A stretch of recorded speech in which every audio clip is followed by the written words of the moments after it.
साथियों, आज हमारे फार्म पर सागर ज़िले से कुछ किसान हमारा खेत को विज़िट करने आए हैं और ये प्राकृतिक खेती शुरू करना चाहते हैं और इनके मन में कई सवाल हैं प्राकृतिक खेती से रिलेटेड। तो आज इन साथी किसानों को इस पूरे खेत का एक विज़िट हमने कराया है और प्राकृतिक खेती के बारे में जो कुछ ज़रूरी चीज़ें हैं वो हमने इनसे साझा की हैं। तो आइए वो वीडियो देखते हैं।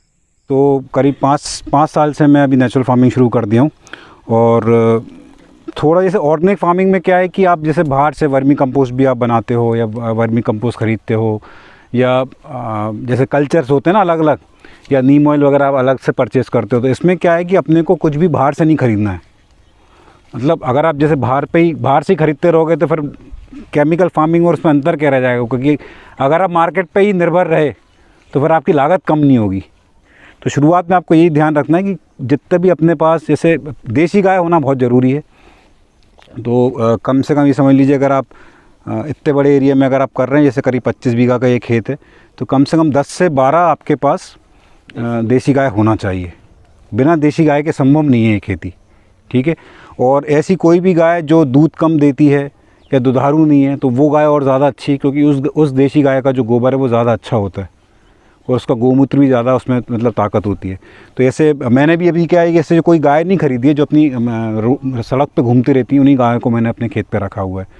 तो सबसे पहली तो ये है कि आप अपने यहाँ गाय की व्यवस्था करें। अगर आपके यहाँ गाय की व्यवस्था नहीं है तो गोबर की व्यवस्था कर लें, ठीक है। गोमूत्र इकट्ठा करने की व्यवस्था करें। सबसे पहले 2 ज़रूरी चीज़ है ये, है ना।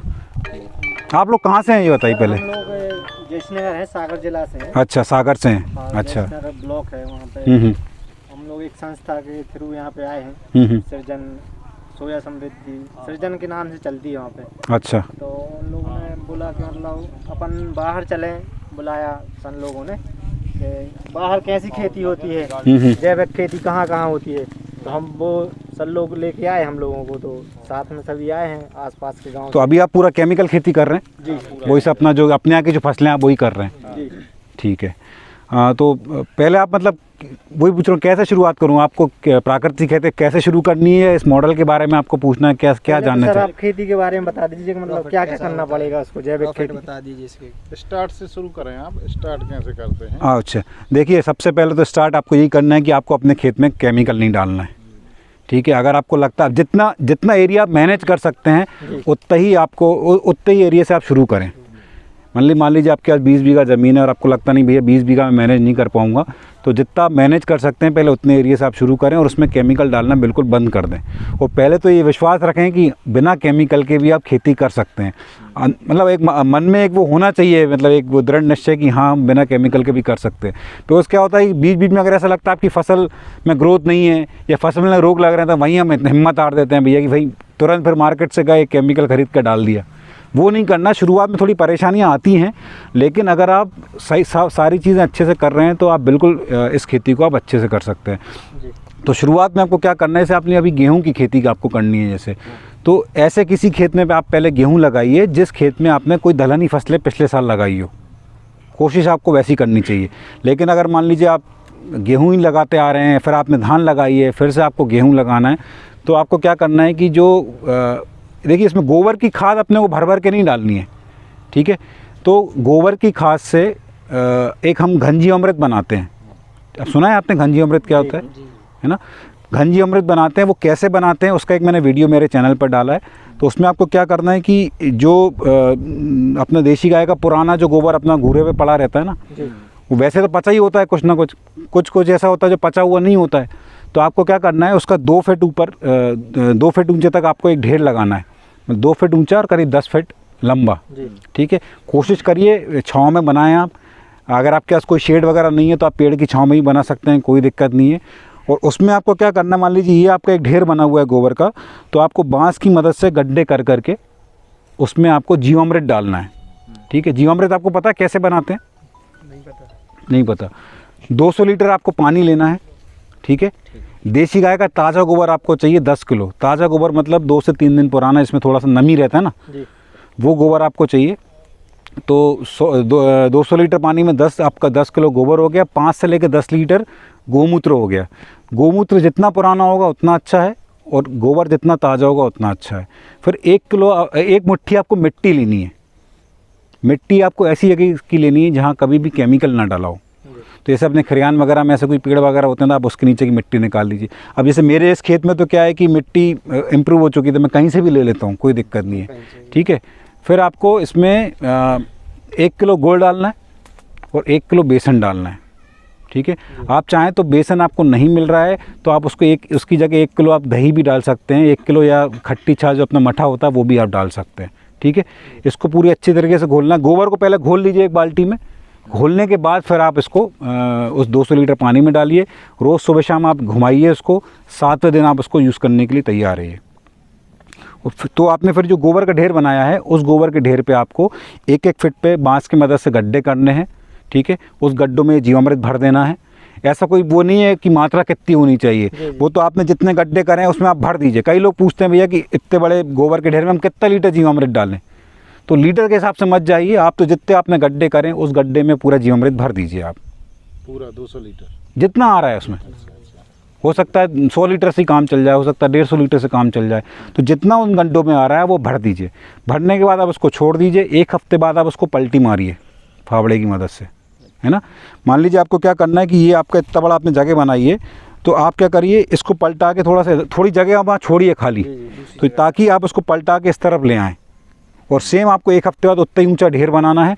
फिर से आपको एक बार गड्ढे करने हैं बांस की मदद से, फिर से जीवामृत डालना है। ये आखिरी बार अपने को जीवामृत डालना है और फिर से उसको 1 हफ्ते बाद पलटी करना है। बीच बीच में आपको क्या करना है, थोड़ा थोड़ा इसमें नमी बना के रखना है। जो अपना पीठ पे टांगने वाला जो अपना स्प्रे पंप होता है ना, उसमें पानी भरो और उसकी फुहार से आप उसको बीच बीच में गीला करते रहो। 1 महीने के अंदर आपका बिल्कुल चाय पत्ती ऐसा भुरभुरा आपका घन जीवामृत तैयार हो जाएगा। और जब शुरुआत में आप जब खेती कर रहे हैं, जैसे अभी आप गेहूं की खेती करना चाहते हैं, तो बाद में तो मात्रा कम लगती है, बट शुरुआत में आप जब कर रहे हैं तो अपने ऐसे बीघा चलता है ना, अपने बीघा शायद 1 जैसे ही है, आपके एकड़ है। ओके, 1 एकड़ मतलब करीब 1.25 बीघा होता है अपने यहाँ का, है ना। तो 1 एकड़ में कम से कम आप ये समझ लो 1000 किलो से लेकर 2000 किलो आप घन जीवामृत डालिए, सूखा हुआ। एक होता है गीले गोबर का भार वजन, जब ये बन के तैयार हो जाएगा तो उसका वजन थोड़ा कम हो जाएगा, तो जो बन के तैयार वाला जो वजन है वो अपने को लेना है। ठीक है, और इसको आप आखिरी जुताई से पहले आप खेत में डलवा दीजिए। ठीक है, अब क्या समस्या आती है गेहूं में कि अपने को जैसे केमिकल खेती में अपन यूरिया डालते हैं, DAP डालते हैं।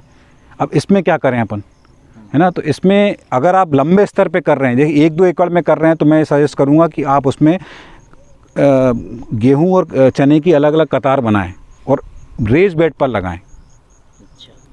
जैसे कि अब जैसे ये बेड आपके, राहुल थोड़ा वहाँ दिखाना आप वीडियो, तो अपने को क्या करना है कि 2 लाइन गेहूं की लगानी है। ठीक है, ये भैया जो खड़े हैं उस पर गेहूं लग जाएगा, इस पे गेहूं लग जाएगा, इस वाले पे आपको चना लगाना है। ठीक है, वो 2 लाइन गेहूं पे आपको फिर से आपको गेहूं लगाना है, फिर आपको चना लगाना है। तो क्या होगा, जैसे अपने आप 15-44 अपन लगाते हैं, जैसे अब उसमें 3 से 4 पानी चाहिए, चने में अपने को 1 ही पानी चाहिए।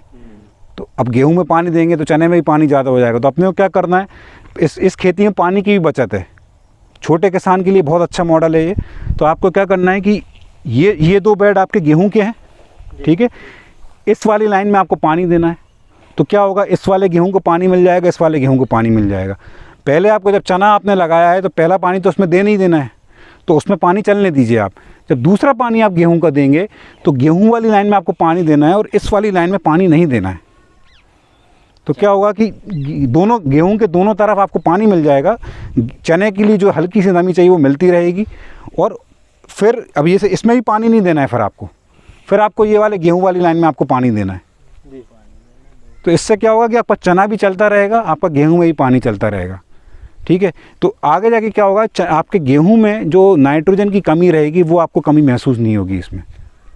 क्योंकि अभी आप क्या है कि अगर आप मान लीजिए रबी सीज़न से करते, खरीफ सीज़न से करते मान लो ये वाली खेती, तो मैं आपको दूसरा तरीका बताता, लेकिन अभी आपको यही ऑप्शन है कि आपको रबी सीज़न से आपको गेहूं की खेती करनी, तो उसका ये ऑप्शन है।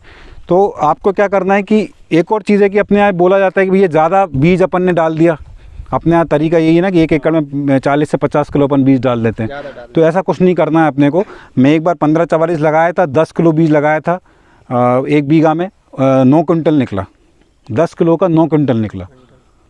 ठीक है, तो क्या है कि देखिए हमारे जो अपना जो पौधा है 98% जो अपना खाना है वो हवा, पानी और सूरज की रोशनी से बनाता है।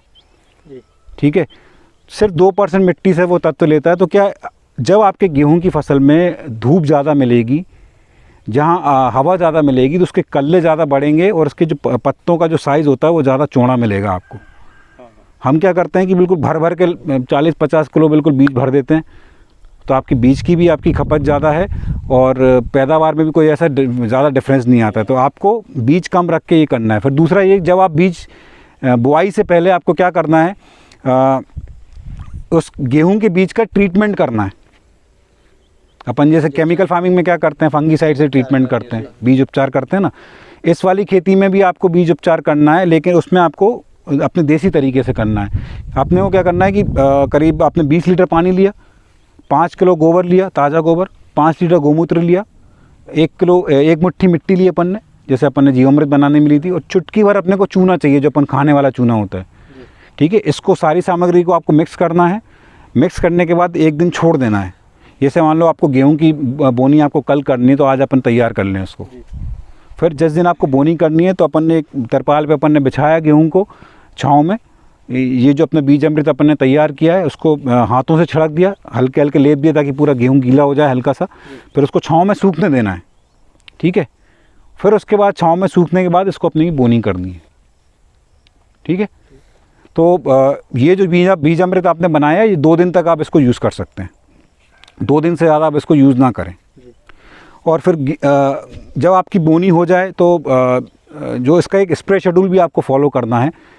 तो जैसे केमिकल फार्मिंग में हम क्या स्प्रे करते हैं ना कुछ ना कुछ, जिसमें भी आपको स्प्रे करना है। तो क्या, जैसे ही आपका गेहूं करीब 15 से 20 दिन का हो जाए या 21 दिन का हो जाए, पहला स्प्रे आपको जीवामृत का करना है।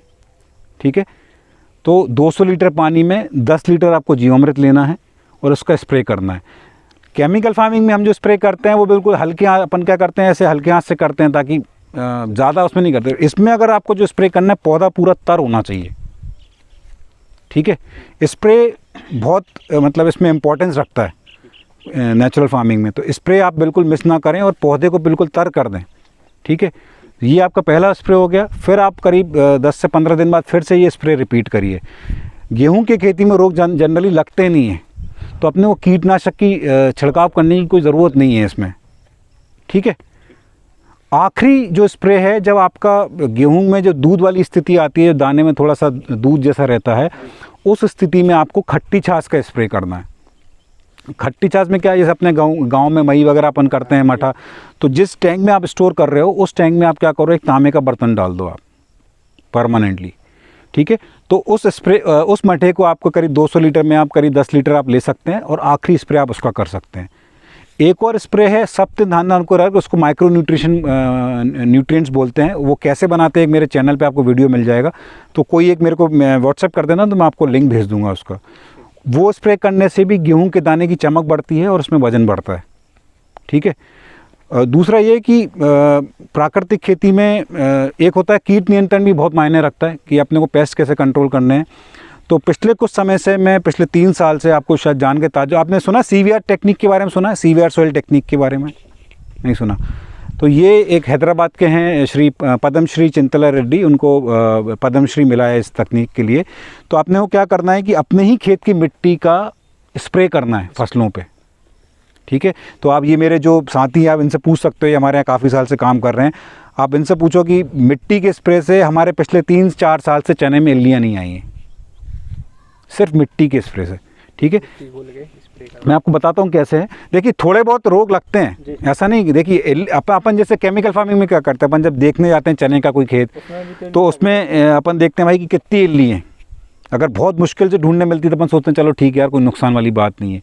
ज़्यादा होती है तो अपन सोचते हैं भाई ये स्प्रे कर दे, है ना। प्राकृतिक खेती में भी क्या है कि आपको 1-2 इल्लियाँ दिख रही हैं, कोई दिक्कत नहीं है, बिकॉज देखिए ये भी प्रकृति का हिस्सा है ना। अगर आपके खेत में कीट नहीं है, मतलब आपका जो खेत है वो इकोसिस्टम का पार्ट ही नहीं है। तो आपको क्या करना है, शुरुआत में आपको थोड़ा सा स्प्रे शेड्यूल मेंटेन करना है। जो CVR सॉइल टेक्निक में क्या होता है, एक होती है टॉप सॉइल। तो ये जो आपको ऊपर की जो मिट्टी दिख रही है, ठीक है, ये 3 इंच तक की जो मिट्टी, इसको हम बोलते हैं टॉप सॉइल। ठीक है, और 3 फीट गहरी, मतलब 3 फीट आपको खोदना है।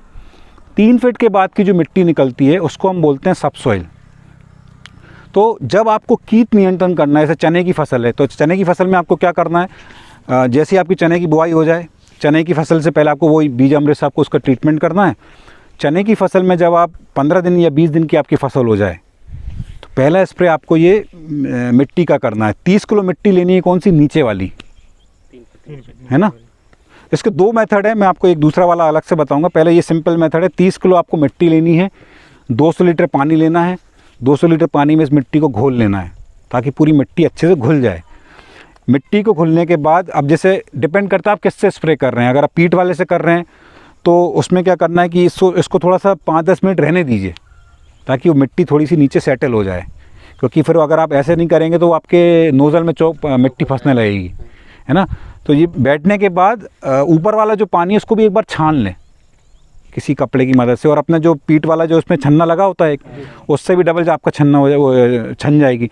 इस स्प्रे का आपको आपकी किसी भी फसल पे, मैं चने की बात नहीं कर रहा हूँ, किसी भी फसल में आप करेंगे आपको कोई रोग की समस्या नहीं आएगी। आपको शायद विश्वास नहीं हो रहा होगा कि मिट्टी के स्प्रे से भी अपन रोग कंट्रोल कर सकते हैं, बट मैं कर रहा हूँ। मिट्टी मिलाना कुछ नहीं है, कुछ नहीं मिलाना भैया, सिर्फ मिट्टी मिलानी है। 200 लीटर पानी में 30 किलो। हाँ, नीचे वाली 3 फीट वाली, जितनी गहराई की मिट्टी लेंगे उतना अच्छा है, क्योंकि इस मिट्टी में चिकनापन रहता है। ठीक है, तो ये से भी आप ये जैसे ये बैगन का पौधा है, तो अब क्या करना है कि ये बैगन के पौधे पे जब वो बैगन में तने वाली इल्ली लगती है ना, छेद कर देती है बैगन में, तो उस समय क्या है, ये फूल आने से पहले आपको लगातार स्प्रे करना है, तो कभी ये आपको समस्या आएगी कि नहीं। दूसरा ये कि आप किसी भी फसल में कीट नियंत्रण में उस कीट का लाइफ साइकिल को समझें, उसका जो जीवन चक्र होता है कि भाई एक नर और मादा तितलियां जो हैं, ठीक है, आपस में मिलकर जब अंडे वाली स्थिति आती है, अंडे से फिर इल्ली बनती है, तो वो उस स्टेज को आपको रोकना है। ठीक है, तो ये मिट्टी का स्प्रे बिलीव करिए, आपको अभी सच में मुझे पता है कि आप लोगों को विश्वास नहीं हो रहा होगा कि मिट्टी के स्प्रे से कैसे अपन कीट कंट्रोल कर सकते हैं, बट आप करके देखिए एक बार। आप इनसे पूछ सकते हैं, राहुल हमारे साथ में कई सालों से हैं, और ये खुद बोलते हैं भैया कि भैया मिट्टी के स्प्रे कर देंगे कहीं कीट दिख रहे हैं तो। क्या है कि जी नेचुरल फार्मिंग कम हो रही है, हाँ हाँ, तो पता भी नहीं है लोगों को कि भाई मिट्टी का स्प्रे भी है, पहली बार सुन रहे हैं किसान लोग। हम सही कह रहा हूँ, अपन जब तक करेंगे नहीं तब तक पता नहीं चला है। वही तो पता नहीं चलता। हाँ, तो आप करके देखो एक बार, आपको निश्चित तौर पे आपको रिजल्ट मिलेंगे।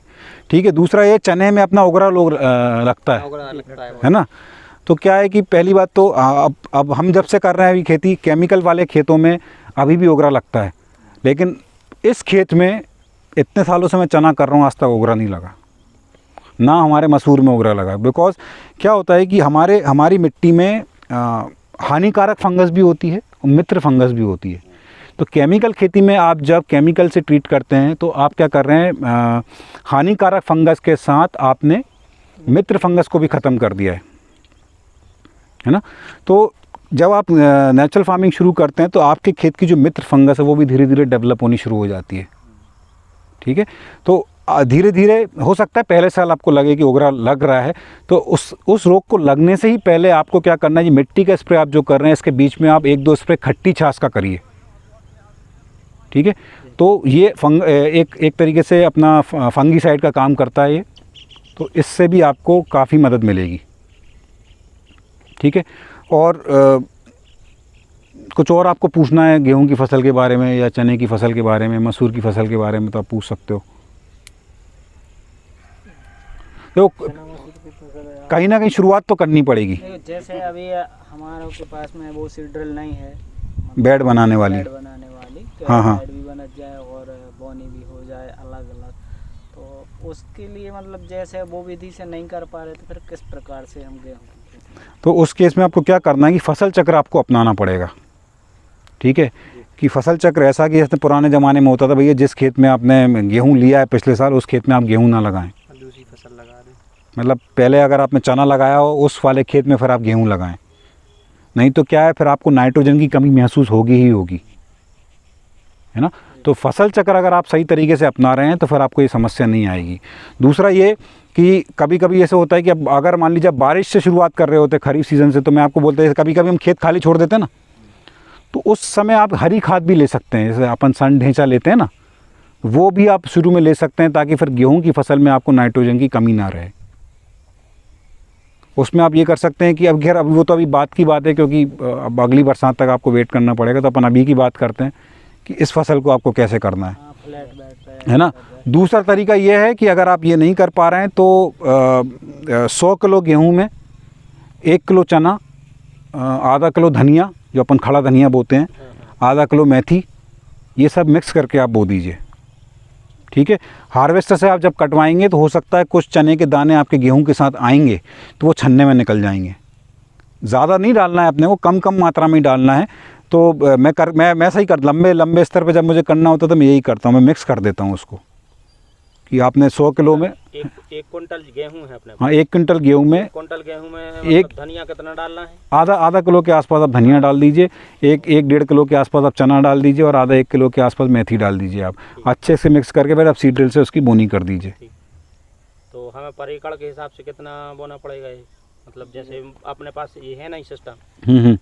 नहीं तो पड़े जो आपके यहाँ, जैसे आप कौन सी वैरायटी बोते हैं आप? हम 1544 बोते हैं और प्लस एक तेजस बोते हैं ना। 1544 आप कितने बोते हो 1 बीघा में? मतलब आपके 1 एकड़ में कितना बोते हो आप? 40 से 60 किलो तक। 40 से 60 किलो इतना ही बोना है आपको फिर? इतना ही बोना। हाँ, कोई ज़्यादा नहीं बो रहे। हमारे यहाँ तो 1 एकड़ में आप ये समझ लो कि 80 किलो बो देते हैं।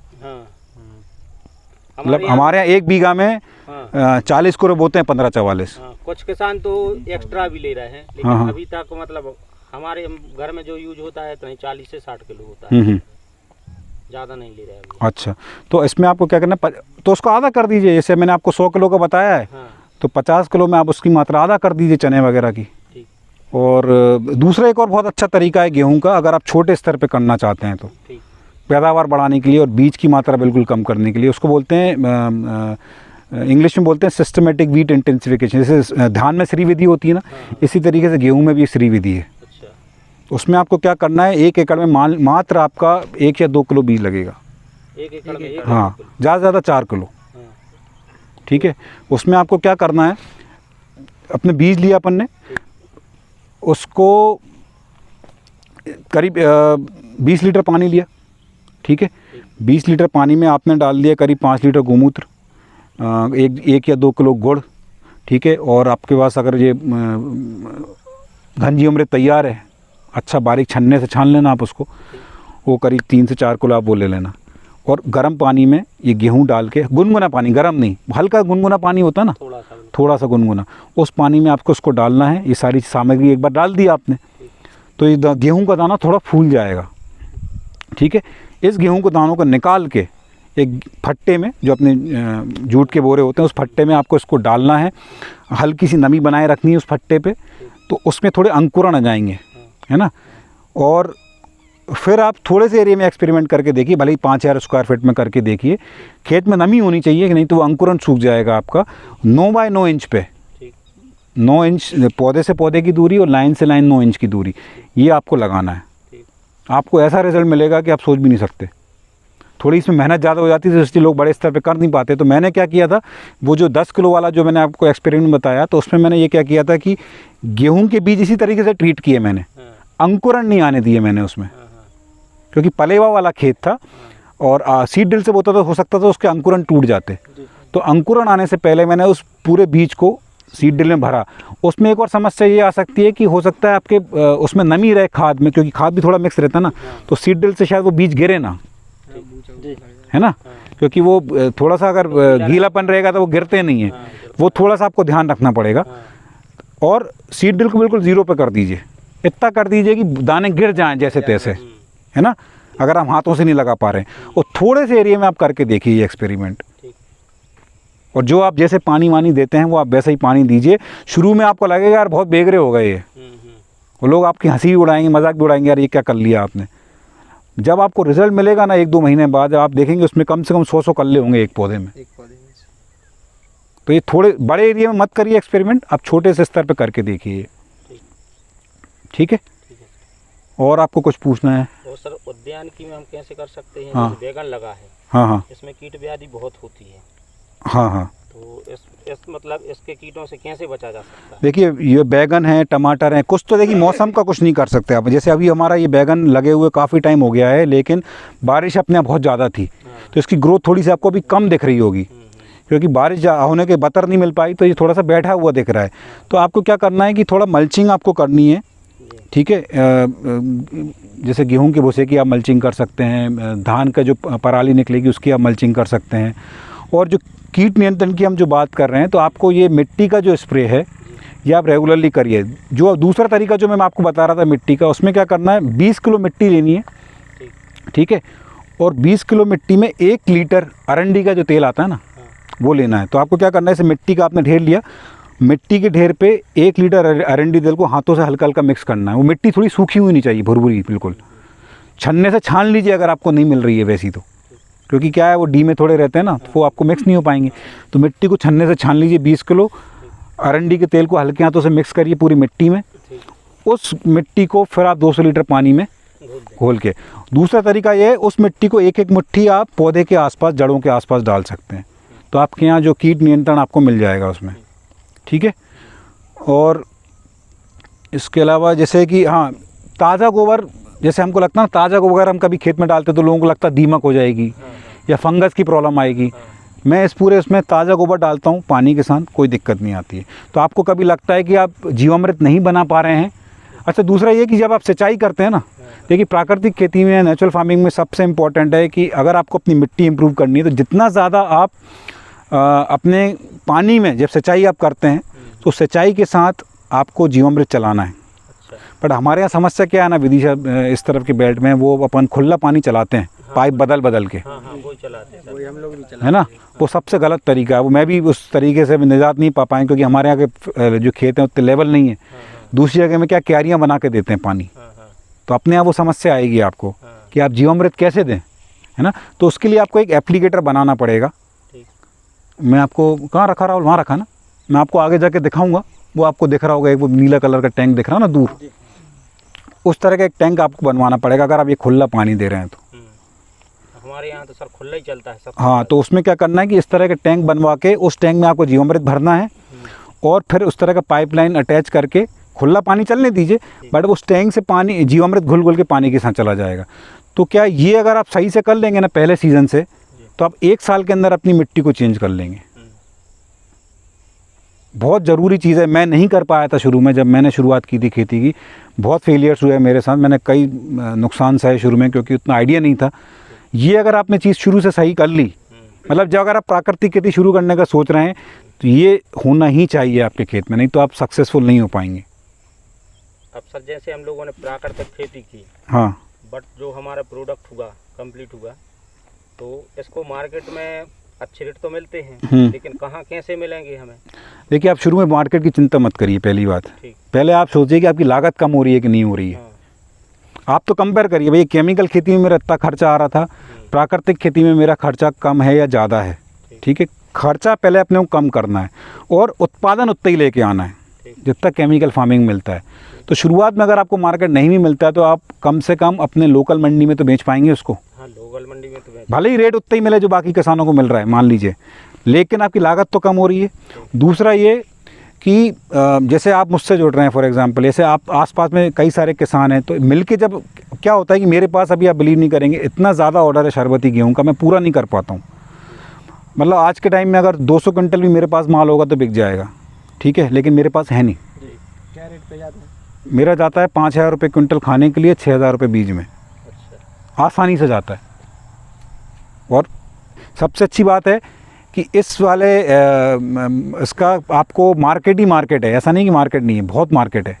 क्योंकि सर मैंने इस बार थोड़ा ज़्यादा मतलब जगह में तो नहीं किया, लगभग 2000 स्क्वायर फीट में मैंने करेले की खेती की थी, और वो बिल्कुल नेचुरल थी। उसमें ना एक दाना यूरिया का डाला मैंने, ना मैंने उसमें DAP डाला, कुछ भी नहीं डाला, ना कोई स्प्रे किया, बस ऐसे ही किए थे। अच्छा, हाँ।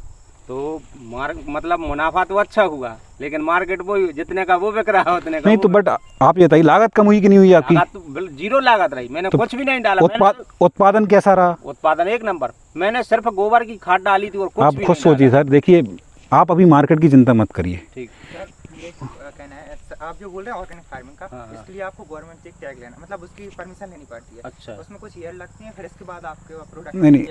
अच्छा, आप वो सर्टिफिकेशन मत जाइए अभी, आप वो उस पर फोकस मत करिए अभी। आप सर्टिफिकेशन एक अलग चीज़ है, वो अपने को करना है, ज़्यादा महंगा नहीं है वो खर्चा, ठीक है, लेकिन शुरुआत में मेरा ये मानना है कि आज तक मेरे से किसी ने सर्टिफिकेट नहीं पूछा। वो आपकी बातों में ही मतलब एक होता है ना कि अपने आप पे एक ट्रस्ट रखिए और अपने आप से मतलब बोल सकते हैं कि झूठ मत बोलिए। मतलब क्या है कि जैसे मेरे पास ऑर्डर्स आते हैं, मैं चाहूँ तो केमिकल वाला भी शरबती किसी को दे सकता हूँ, बट वो गलत होगा, है ना। तो आप अपने आप से बिल्कुल सच्चाई रखिए कि नहीं भैया मैं ऐसा कुछ भी नहीं करूँगा। सर्टिफिकेट की जो बात कर रहे हैं, हमारे भोपाल में मध्य प्रदेश जैविक प्रमाणिक संस्था है, मैंने भी कराया हुआ है, पर वो उतना ज़रूरी नहीं है। अगर आप करा लेंगे तो बहुत अच्छी बात है। हमारे यहाँ तो सर ऐसा है कि हमारे जो मतलब हम सागर सोया समृद्धि से आए हैं, तो ये हमारी बहुत हेल्प करते हैं हर चीज़ में। तो इन्हीं के थ्रू मतलब हमने थोड़ा ऐसा सीखा, तो कुछ किया, मतलब खीरा और करेले दोनों किए थे हमने इस बार जैविक, बस और कुछ आगे नहीं किया। तो नहीं आप सब सारी फसलें तो हाँ आ नहीं पाया। अब मैंने इस खेत में जब मैंने शुरुआत की थी, आज से 3 साल हो गए राहुल सोयाबीन लगाए हुए हैं। 3 साल पहले मैंने सोयाबीन लगाया था, मैंने सोयाबीन लगाना बंद कर दिया खैर अब, और ये समझ लीजिए मेरा दूसरा ही साल था नेचुरल फार्मिंग करते करते। इस पूरे एरिया में मैंने लगाया था और मैंने सिर्फ एक बार 10 पन्नी अर्क का स्प्रे किया था रिंग कटर के लिए। मेरे सोयाबीन में एक भी इल्ली नहीं थी, जबकि सामने वाले सारे खेतों में इल्लियाँ ही इल्लियाँ थी। तो और ये कई लोग सोचते हैं भैया कि मेरे पास वाला कोई किसान केमिकल कर रहा है, वहाँ अगर इल्ली लगी तो क्या मेरे खेत में भी आएगी? ऐसा नहीं है। एक परिवार में 5 लोग हैं, एक को कोरोना हो रहा है, 4 को नहीं हो रहा है। क्यों? क्योंकि उनकी इम्यूनिटी स्ट्रॉन्ग है, उनकी जो प्रतिरोधक क्षमता है वो कहीं ज़्यादा है। तो एक को हो रहा है, बाकी 4 को नहीं हो रहा है ना। तो उसी तरीके से आप अपनी खेत की मिट्टी पे काम करिए। मिट्टी अगर आपकी बलवान है तो आपके पौधे भी स्वस्थ रहेंगे, है ना। और आप जैसे मल्चिंग भी बहुत, कोई पूछ रहे थे कि भाई मल्चिंग का क्या इम्पोर्टेंस है। पूछा था ये जो घास डली है, हाँ, तो मल्चिंग की ये घास किस पर्पज से डली है? इसके बहुत सारे पर्पस हैं। पहला तो ये खरपतवार से आप कंट्रोल कर सकते हैं इससे। दूसरा ये नमी आपकी बहुत दिन तक रहती है इसमें, ठीक है। तीसरा जो आपके देसी केंचुए हैं, जब आप ये मल्चिंग करते हैं, जब आप इसमें जीवामृत डालते हैं, तो जो सूक्ष्म जीवाणु हैं और जो हमारे केंचुए हैं वो एक्टिव होना शुरू हो जाते हैं। आपकी केमिकल खेती में भी केंचुए हैं, लेकिन वो ज़मीन में कई गहराइयों पे हैं, बहुत नीचे चले गए। हाँ, अब जैसे ऐसा तो है नहीं कि मैंने इस खेत में कहीं से केंचुए ला के डाले हैं, पहले से इसमें कभी रहे होंगे केंचुए। जब मैंने प्राकृतिक खेती शुरू करी तो धीरे धीरे इसमें केंचुए डेवलप होने लगे। तो ये आपको जो देख रहे हैं ना, ये देख रहे हैं, ये सब केंचुओं के हैं। ये आपको वहाँ देख रहे होंगे, ये सब ये यहाँ देख रहे हैं, ये सब केंचुए ने किए हैं, है ना। क्या होता है, ये जो हमारे देसी केंचुआ होता है, ये मिट्टी खाता है, ये पत्थर खाता है, ये चूना खाता है, और जो पैथोजेनिक बैक्टीरियास होते हैं उनको खाता है। और खाने के बाद अपने जो एक्सक्रीटा के तौर पे जब मिट्टी ऊपर डालता है तो उसमें सारे तत्व होते हैं। वर्मी कंपोस्ट में क्या होता है, जो आप वर्मी कंपोस्ट बनाते हैं ना, केंचुआ खाद बनाते हैं, उसमें जो आप केंचुआ यूज़ करते हैं वो मिट्टी नहीं खाता है, वो गोबर खाता है। और वो मेरा ये मानना है कि उससे अच्छा आप अपने ही खेत की जो केंचुए हैं आप उनको डेवलप करिए। आपको बस दो तीन चीज़ें ध्यान रखनी है। जैसे मैंने बोला है, सिंचाई के साथ जितना ज़्यादा जीवामृत आप शुरू में दे सकते हैं आप उतना ज़्यादा जीवामृत दीजिए। जीवामृत अगर आप नहीं बना पा रहे हैं, आपको लगता है भैया कहाँ से मैं गुड़ लेके आऊँगा, कहाँ से मैं बेसन लेके आऊँगा, कोई चिंता वाली बात नहीं है। देसी गाय का ताज़ा गोबर लीजिए, पहले आप उसको एक बाल्टी में घोल लीजिए, ठीक है। उसका गुठली जो रहती है ना, वो गुठली ना रहे, बिल्कुल पेस्ट बन जाए, और उस घोल को आप पानी के साथ चलने दीजिए। आप पूछो इनसे, हम पिछले साल भी किए थे, कोई हमारे यहाँ फंगस की प्रॉब्लम नहीं आई। हम इस वाली खेती में भी करते रहें तो कभी दिक्कत नहीं आती उसकी। और ये आप पीछे जो देख रहे हैं, ये पूरा एक सुभाष पालेकर जी का 5 स्तरीय बागवानी मॉडल है। इसमें हमने मुख्य फसल जो हमारी अमरूद है, और अमरूद के बीच में हमने नींबू लगाया है, सीताफल लगाया है, तुअर लगाई है, पपीता लगाया है, अपना मुनगा लगाया है, अदरक अभी आप देख रहे हैं, उधर भिंडी लगा रखी है। और इसमें तो हमने अभी कई टाइम से कोई स्प्रे नहीं किया है। इस पे हाँ, बहुत कम हम इसमें स्प्रे यूज़ कर रहे हैं, प्रकृति के भरोसे छोड़ दिया है बिल्कुल अभी हमने इसको।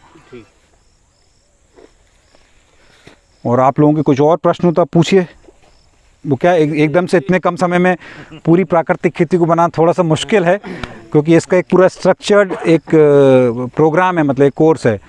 तो उसमें कई सारी बातों पे हम बात करते हैं, जैसे कि जो प्राकृतिक खेती की 4 जो मुख्य स्तंभ हैं, जीवामृत है, बीजामृत है, वापसा है, अपना मल्चिंग है, इसके अलावा जो कार्बन नाइट्रोजन का जो रेशियो होना चाहिए कि हम जो अंतर्वर्ती फसल की बात कर रहे हैं ना, गेहूं के साथ चना क्यों लेना चाहिए, उसका भी एक अलग महत्व है। सर जैसे तुषार लगता है ठंड के समय में, हाँ, उसके लिए क्या है? तो तुषार के लिए आपको क्या करना है कि लंबे स्तर में तो थोड़ा मुश्किल है वो करना। तो जैसे आपका चना वगैरह आपने लगा रखा तो उसके में तो आपको खेत पे मेड़ पे धुआं करना पड़ेगा। लेकिन अगर आपने ऐसी फसल लगा रखी जहाँ मल्चिंग कर सकते हैं, जैसे हमने जब ये पपीते लगाए थे तो हमारे यहाँ भी पाला पड़ा था, तो ये जो मल्चिंग आप करते हैं इसका एक और फ़ायदा है, ये ठंडों में कंबल का काम करती है। तो अगर इस मल्चिंग में मान लीजिए ये पपीते की, जैसे ये अगर कहीं पपीता, ऐसे ही है पपीता यहाँ लगा हुआ है, जैसे अपने ठंडों में आपने देखा होगा कि अपन ट्यूबवेल से पानी निकालते हैं तो थोड़ा हल्का हल्का गर्म पानी आता है ना, हल्का सा है, और गर्मियों में थोड़ा ठंडा पानी आता है। कभी आप सोच के देखो ऐसा क्यों होता है, ये प्रकृति है ना। तो इसमें भी जब आप मल्चिंग करेंगे ठंडों में और जब इसमें नीचे नमी रहेगी तो ये कंबल का काम करता है, और आपके जो पपीते में मतलब जो पाला पड़ने की संभावना है या कोई भी फसल आपकी है उस पाले से आपको बचा लेगा। और ज़्यादा अगर आपको लगता है कि नहीं भैया थोड़ा सा ज़्यादा ही ठंडी पड़ रही है तो थोड़ा खेत पे आप मेड़ पे आप धुआं कर दीजिए। ये 2 तरीके से आप इसमें बचा सकते हैं पाले से। हमने बचाया है, मतलब लोग बोलते थे कि पपीता अपने यहाँ हो नहीं सकता क्योंकि पाला बहुत पड़ता है, पर पपीते सर्वाइव कर गए थे सारे। और जो देशी गाय का ताज़े गोबर की मैं बात कर रहा हूँ, जब हमने ये पपीते लगाए थे आज से 2019 में लगाए थे, सितंबर में लगाए थे, बहुत ज़्यादा बारिश थी, तालाब जैसा बन गया था यहाँ। सिर्फ देशी गाय का ताज़ा गोबर हमने इसमें डाला है और ये पौधों को बचा लिया है। मैंने पौधा लगा दो के साथ नहीं लगावे के साथ नहीं, अपन ने जैसे पौधा लगा दिया, अब लगता है कि ये पानी ज़्यादा गिर रहा है ना, बारिश बहुत ज़्यादा हो रही है, और पपीते में तो खासकर क्या था, जड़ गलन की समस्या बहुत ज़्यादा आती है ना। मतलब ये होता है कि पत्ते पूरे गल जाते हैं, ये है ना, पूरे गिर जाते हैं पत्ते। स्प्रे किया था कि मतलब पेड़ के नहीं, हमने क्या किया था, रूट मतलब देखिए, एक रूट जोन भी आपको समझाना चाहूँगा कि हमारे पौधे का एक जड़ का एक विकास होता है ना। तो आपको पानी भी कैसे देना है और जीवामृत भी कैसे देना है वो थोड़ा मैं आपको बताता हूँ। जैसे कि ये अमरूद का पौधा आप देखो, ये वाला, ठीक है। अब उसका तना कहाँ है ना, तो आप पानी कहाँ देते हो? जमीन में नहीं, मतलब तने के पास पानी देते हैं, जहाँ पेड़ है वहीं पानी देते हैं। ऐसा नहीं करना है अपने को, है ना। अपने को पानी कहाँ देना है? जहाँ इसके आखिरी पत्ते आ रहे हैं जी, है ना। मतलब या तो 12 बजे यहाँ छाँव पड़ रही है, उस छाँव के 1 इंच बाहर आपको पानी देना है, या ये जो पत्ता आपका है इसके यहाँ पानी देना है, ठीक है। तब जाके जो जड़ क्या होता है कि पानी लेने वाली जो जड़ है इस पानी की खोज में और ज़्यादा फैलेगी। अगर आप वहाँ पानी देंगे तो वो पानी कोई मतलब का नहीं है उसके लिए, है ना। तो आपको पानी किसी भी पौधे में देना हो तो हमेशा जड़ों के बाहर दीजिए। जैसे अगर ये सीताफल का पौधा है, ये छोटा है, तो आपने क्या करना है, पानी जैसे हमने ड्रिप थोड़ी सी बाहर रख रखी, तो इसको थोड़ा सा दूर आपको रखना है ना। तो हमने जब पपीता जब हमने लगाया था, तो मान लीजिए एक पपीते का पौधा है, तो हमने क्या है, वो रूट जोन जो हम बोलते हैं ना, जड़ का जो है गोलाकार उसमें, तो हमने उसके बाहर हमने 3 से 4 लीटर, कोई इसकी कोई मात्रा नहीं है, आप 3 लीटर डालिए, 5 लीटर डालिए, 10 लीटर डालिए, उस रूट जोन के बाहर आपको डालना है। तो हमने देशी गाय का ताज़ा गोबर डाला था, और खेत में नमी होनी चाहिए उस समय, लेकिन तो नमी तो रहेगी क्योंकि अब बारिश ज़्यादा है तो फिर पूरे खेत में नमी रहती है। अब ये जैसे हमने लगाया है कि अभी ये 24 बाय 24 फीट का एक बागवानी मॉडल है, ठीक है। मुख्य फसल अपनी कौन सी? अमरूद। तो अब शुरुआत में जब आप लगाते हैं तो अमरूद, अब जैसे ये अमरूद यहाँ है, तो वहाँ से आप देखेंगे तो 24 फीट पे आपको फिर एक अमरूद दिख रहा है, वो लगा उधर, ये वाले नहीं, इस ये क्या जड़ उसका तना वहाँ है, आप देखिए, वो तो अपन यहाँ खड़े हैं। तो उस अमरूद से इस अमरूद की दूरी कितनी हो गई?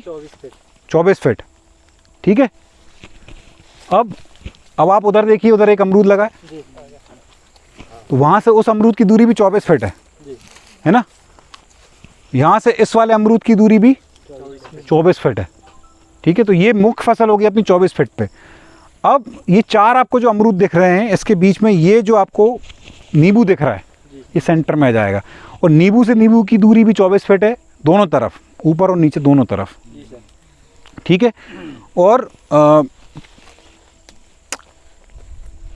दो अमरूद के बीच में एक सीताफल भी था, जो सीताफल हमारे काफ़ी ज़्यादा मर गए थे क्योंकि बारिश बहुत ज़्यादा थी। तो सीताफल था और सीताफल के और अमरूद के बीच में हमने एक मुनगा लगाया हुआ है।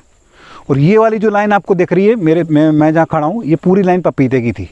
तो 6-6 फीट पे हमने यहाँ पपीते लगाए थे। पपीते की तो अभी उम्र हो गई है, तो ख़त्म होने वाले हैं अभी, ये 2 साल हो गए इनको। तो ये पूरे पपीते की लाइन थी ये। और हमने तुअर भी इसमें लगाई थी। और तुअर में क्या था कि अगेन जिस साल हमने तुअर लगाई थी तो बहुत ज़्यादा बारिश थी, तो तुअर के भी पौधे काफ़ी मर गए थे। तो जब भी इस मॉडल में अगर आप तुअर लगाते हैं तो पौध तैयार करके लगाइए। तुअर की पहले पौध, हाँ, मतलब मई या जून के महीने में आप पौध तैयार कर लीजिए। जब आपकी पौध करीब 1 महीने में 1-1.5-2 फीट की हो जाए, उसके बाद आप उस पौधे को लगाइए। तो क्या होगा कि ये वाली जो आपको लाइन दिख रही है 6-6 फीट में तुअर आएगी। तो क्या होगा कि एक तरीके से जंगल जैसा एक माहौल आपका यहाँ हो जाएगा। और 1 एकड़ में आप आसानी से शुरुआत के सालों में 2-3 सालों में आप मतलब 50,000 से लेके 1 लाख रुपए आप इस मॉडल से कमा सकते हैं। क्योंकि आपको पहले साल में आपको तुअर की कमाई होगी, आपकी मुनगे से कमाई होगी, और सब्जियां आप इसमें लगा सकते हैं शुरू के 2-3 साल जब आपके ये पौधे छोटे होंगे, है ना।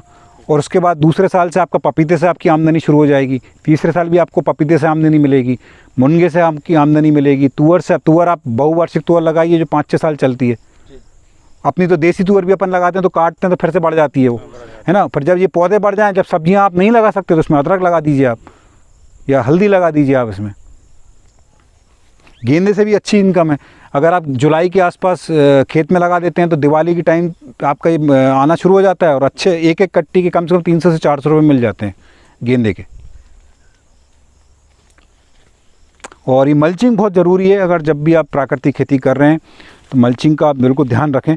अब जैसे जहाँ जहाँ आप देखिए मल्चिंग है, वहाँ की मिट्टी थोड़ी सी देखिए, जहाँ देखिए आप हाथ लगा के, जी भुरभुरी है और मतलब नमी है उसमें, है ना। और जहाँ जहाँ मल्चिंग हट गई है वहाँ थोड़ी सी मिट्टी में आप देखिए कि कड़कपन आ गया है जी, है ना। आप स्मेल करके देखिए इस मिट्टी को। तो जैसे आपने ये मुनगा का पेड़ ये काट दिए, हाँ। ये हाजी कटा है, इसका क्या है?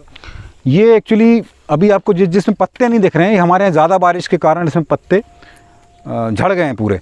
कहीं कहीं आप देखो मुनगा कहीं कहीं अच्छे भी हैं। तो क्या है कि ये मुनगा आपको हर अप्रैल में या मई के टाइम पे आपको उसकी कटिंग करनी है। अगर आप इसकी कटिंग नहीं करेंगे तो इसकी हाइट इतनी बढ़ जाएगी, अब ये आप देख रहे हैं ना, इससे और डबल चली जाएगी हाइट। तो एक तो फलियाँ कम लगेंगी और फलियाँ तोड़ नहीं पाएंगे आप ढंग से। हाँ, उसमें दिक्कत होगी ज़्यादा ऊंचाई से। तो हम क्या करते हैं, इसको काट देते हैं। अब ये कुछ में क्या बारिश के ज़्यादा कारण जैसे ये पौधा सूखा तो नहीं है, इसमें भी आएंगे पत्तियाँ, इसमें ये मरा नहीं है पौधा अभी, लेकिन ज़्यादा बारिश के कारण ये मुनगा ज़्यादा पानी सहन नहीं कर पाता, तो इसलिए पत्ते झड़ गए हैं। आपके पीछे जो मुनगा इसमें पत्ते आने लगे हैं। जैसे ये जो पौधा आपको ये वाला जो मुनगा दिख रहा है, इसमें भी ये पूरा हरा था एक टाइम पे जी, बट ये पूरे पत्ते झड़ गए बारिश के कारण, क्योंकि बारिश इतनी ज़्यादा थी अपने आप से हो रही है। क्योंकि अब लंबे स्तर पे कर लेंगे तो थोड़े से हताश हो जाएंगे भैया कि यार रिजल्ट ही नहीं आया, क्योंकि पैसा भी कमाना है ना यार अपने को।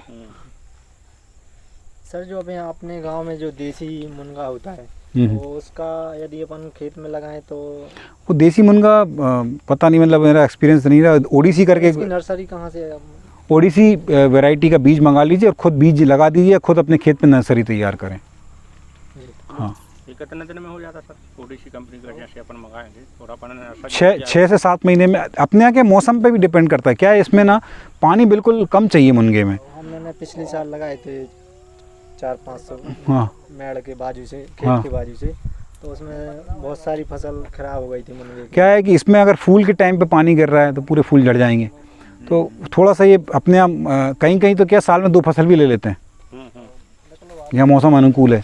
हमारे यहाँ जो है मौसम कभी कभी बरसात में इतना ज़्यादा पानी गिरता है कि पूरे पत्ते झड़ जाते हैं। ये अपने 200 लीटर के अपन ने टैंक रखे हुए हैं ये, और इसमें अपन जो जीवामृत वगैरह है या मठा अगर अपने को खट्टी छाछ जो स्टोर करनी है वो सब अपन इसमें ही करते हैं। तो कुछ में अपन जैसे 10 पन्नी अर्क करके एक कीटनाशक है, वो भी अपन साल भर के लिए स्टोर करके रखते हैं इसमें। और जनरली हम इसमें जीवामृत ही बनाते हैं। तो हाँ, तो ये कम से कम आपके पास आपके खेत जितने बड़ा खेत है उसके हिसाब से आपके पास ये पर्याप्त मात्रा में होने चाहिए, है ना। तो ये कुछ ज़रूरी चीज़ें जो आपके खेत में होना चाहिए। दूसरा ये कि गौमूत्र इकट्ठा करने के लिए भी आपके पास व्यवस्था होना चाहिए। अब सुबह सुबह बाल्टी लगा के तो भरेंगे नहीं ना अपन। कैसे करते सर स्टोर उसकी? मैं दिखाऊँ क्या आपको? चले, फार्मिंग में होगा ना जी, है ना। और अंदर एक पाइप लगा रखा है। अच्छा बाहर तो शुरुआत में तो क्या है कि अपन जब सीमेंट करते हैं इसमें तो शुरुआत में थोड़ा टाइम लगता है सूखने में। हाँ तो शुरुआत का शायद गौमूत्र आपका नहीं आ पाए बह के, और जैसे ही ये पूरा सूख लेगा फिर आपका गौमूत्र इकट्ठा करने में कोई दिक्कत नहीं आएगी। ये पूरा गौमूत्र इकट्ठा करके हमारा ये हमने एक टैंक बना रखा है, इस टैंक में ये स्टोर होता जाता है। तो इस तरह के एक जुगाड़ आप अपने यहाँ, मतलब ज़्यादा मेहनत करने की ज़रूरत नहीं है। जहाँ भी आपकी गाय बन रही हैं वहाँ आप ये नीचे एक सीमेंटेड फ्लोर करा के थोड़ी ढलान दे दीजिए ताकि आपका ये गौमूत्र इकट्ठा हो जाए। ये अपना जीवामृत एप्लीकेटर है, इसमें हम क्या करते हैं, जीवामृत भर देते हैं। ठीक है, ये तो क्या है कि थोड़ा हैवी अपने को लोहा चाहिए इसके लिए, और ये थोड़ा छोटा भी है। ये कम से कम आपको 200 लीटर का चाहिए। तो 200 लीटर बनाने में आपको थोड़ा खर्चा ज़्यादा आ जाएगा। तो मैं एक देसी जुगाड़ है, वो क्या है, वो एक मैंने वीडियो बनाया उस पर, तो आप देख लेना चैनल पे कि हमने सस्ते जुगाड़ अगर आपको बनानी है तो आपकी करीब मान लीजिए 2000 रुपये के अंदर वो जुगाड़ आपकी तैयार हो जाएगी। ठीक है, बट ये अगर ये कर सकते हैं तो बहुत अच्छा है, क्योंकि ये बहुत मजबूत है। तो इसमें क्या करना है अपने को, इसको खोल के इसमें जीवामृत भर देना है। ठीक है, प्योर, इसमें पानी नहीं मिलाना है जी। जो अपना निरखा जो अपना जीवामृत है वो अपने को भरना है। उस वाले कॉर्नर पे अपना जो ट्यूबवेल की लाइन आ रही है वो अपने को पाइप फिक्स कर देना है ना। जो अपनी खेत में अपन जो लाइन डालते हैं ना, एक यहाँ डाल देना है और उधर का एक मुँह यहाँ लग देना है। और अपने को क्या करना है, अब अपने अभी अगर आप ये से इसको बंद रखेंगे तो पानी पानी चलता रहेगा। अपने को क्या करना है, थोड़ा थोड़ा जीवामृत भी पानी के साथ जाए। अपने को ज़्यादा देना है तो अपन ज़्यादा खोल देंगे, कम देना है तो अब ये वाला जो आपको नोब दिख रहा है ना, ये अभी खुला हुआ है, मतलब पानी पूरा सीधे सीधे चला जाएगा, जीवामृत इसमें मिक्स होकर नहीं जाएगा। इसको क्या करना है, हल्का सा बंद करना है। जैसे ही आप इसको बंद करेंगे, अभी तो ये नली में से दिख नहीं रहा, जब ये साबुत नली रहेगी तो आपको दिखेगा कि ये पानी यहाँ से थोड़ा सा रुक के यहाँ जाने लगेगा जी। ठीक है, पानी यहाँ जाके इसमें मिक्स होगा और प्रेशर से ये पानी जीवामृत से मिक्स होकर यहाँ से आगे बढ़ जाएगा। ठीक है, बेंचुरी जैसा सिस्टम। बेंचुरी अलग, बेंचुरी में क्या है कि वो थोड़ा वो खींचती है। वो बेंचुरी में अगर पानी में आपका प्रेशर कम है, मान लीजिए आपके यहाँ 1 या 2 इंच का ही पानी है ट्यूबवेल में, तो काम नहीं करती बेंचुरी फिर। उसके लिए चाहिए फिर आपको 3 इंच का, 2.5 इंची का प्रेशर। ये अपना क्या है, अगर 1 इंच भी पानी है तो ये मस्त काम करता, कोई दिक्कत नहीं है ना। तो ये अब आपको जैसे चाहिए कि भैया नहीं मेरे को थोड़ा ज़्यादा जीवामृत देना है तो उसको ज़्यादा बंद कर दीजिए, कम देना है तो उसको कम बंद करिए। ठीक है, तो ये आपकी ये थोड़ी महंगी जुगाड़ है। और अगर आपको चाहिए सस्ती जुगाड़ तो अपने जो लोहे के ड्रम आते हैं ना, थोड़ी मोटी चादर वाले जी, है ना, मैंने एक वीडियो बनाया है मेरे चैनल पर, तो वो आप देख सकते हैं। तो उस तरह की जुगाड़, वो एक्चुअली वहाँ थोड़ा कचरा ज़्यादा हो रहा है तो मैं दिखा नहीं पाऊँगा, अभी वहाँ रखा हुआ है, तो हमने वो बनाया था फिर। तो उसमें क्या 200 लीटर रहता है, उसमें भी हम जीवामृत भर देते हैं और उसमें तो ये बंद करने की ज़रूरत नहीं होती, प्रेशर इतना तेज़ रहता है कि अपने आप पूरा घुल के चला जाता है वो। ये बहुत ही ज़रूरी चीज़ है, इसके बिना प्राकृतिक खेती की शुरुआत मत करिएगा, नहीं तो आप सफल नहीं हो पाएंगे। ये सबसे ज़रूरी चीज़ है जो मेरे पास नहीं थी शुरू में, मैं बहुत मेरे को समस्याएं आई शुरू में, क्योंकि पानी के साथ जीवामृत जाना बहुत ज़्यादा ज़रूरी है। जितना ज़्यादा जीवामृत आप शुरू में देंगे पानी के साथ, उतनी जल्दी आपकी मिट्टी चेंज होगी। तो ये बहुत इम्पोर्टेंट स्टेप है। ये आप अगर शुरुआत कर रहे हैं तो ये जुगाड़ बनवा लीजिए अपने यहाँ। 2 वालों की तो आ गई समझ में, दिवाली क्यों लगाई है? दिवाली बाद इसकी वैसे ज़रूरत नहीं है, और मैंने तो किसी और से लिया था तो उसकी ज़रूरत नहीं है। अच्छा, वो तो ऐसे ही लगी है। नहीं, कुछ ना कुछ उसका था, बस मेरे को ज़रूरत नहीं पड़ती है इसकी, क्योंकि क्या है, सर उसमें भी ऐसा हो सकता है कि मतलब वहाँ से खोलेंगे जितना चाहेंगे। नहीं अब चाहे तो ये भी क्या है कि जब आप इसको बंद करते हैं ना तो प्रेशर इतना आता है कि ज़रूरत ही नहीं पड़ती है। और इधर से अपन ये पूरा टैंक खाली कर लेते हैं इस वाली नोब से। जैसे खाली इसको अगर खाली करना तो यहाँ से अपन खाली कर सकते हैं, इसकी ज़रूरत नहीं है वैसे। अब जैसे आपको नॉर्मल वाले में बनाना है ना, 200 लीटर वाले में, तो आपको ये लोहे का टैंक में क्या करना है, ड्रिप से भी दे सकते हैं जी में। हाँ ड्रिप है तो बहुत ही अच्छी बात है। वेंचुरी में फिर छान के वेंचुरी के माध्यम से दे दीजिए जीवामृत, वो तो सबसे अच्छी चीज़ है। वो अगर आप कर लिए तो बहुत ही अच्छी बात है वो तो। बट उसमें क्या समस्या आती है, जीवामृत अगर आप देंगे ना ड्रिप से तो फंसने लगता है, तो आपको क्या करना है, जिस दिन आपको जीवामृत देना है उसके 1 या 2 दिन पहले उसको हिलाना बंद कर दीजिए आप, जो आप ड्रम में बना रहे हैं, ताकि गोबर नीचे बैठ जाएगा। ऊपर वाले जीवामृत को छान के और वेंचुरी आप जब डालेंगे उसमें, तो उसमें अच्छा खासा मोटा कपड़ा बांध दीजिए और एक जाली लगा दीजिए, तो फिर आपको दिक्कत नहीं आएगी। नहीं तो फिर आपके जो ड्रिपर हैं वो आपके चौक हो जाएंगे गोबर की वजह से। गोबर में रेशे होते हैं ना थोड़े, तो उससे चौक हो जाएंगे। और अगर आपको देसी जुगाड़ बनानी है तो आपको क्या करना है, 200 लीटर का जो ड्रम है लोहे का, थोड़ा मजबूत, नहीं तो क्या होगा, प्रेशर से वो लोहा भी फूल जाता है जी। ये तो मोटी चादर है, इसमें दिक्कत नहीं आती। वो पतली चादर में क्या होता है ना, जैसे ही पानी का प्रेशर पड़ता है हर जगह से बंद रहता है, वो फूल जाता है, वो फटने का डर है फिर।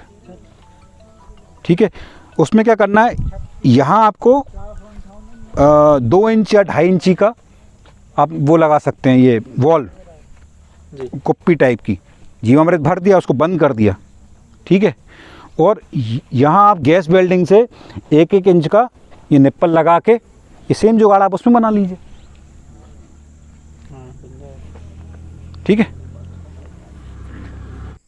उम्मीद है साथियों ये वीडियो आपको पसंद आया होगा। बहुत बहुत धन्यवाद।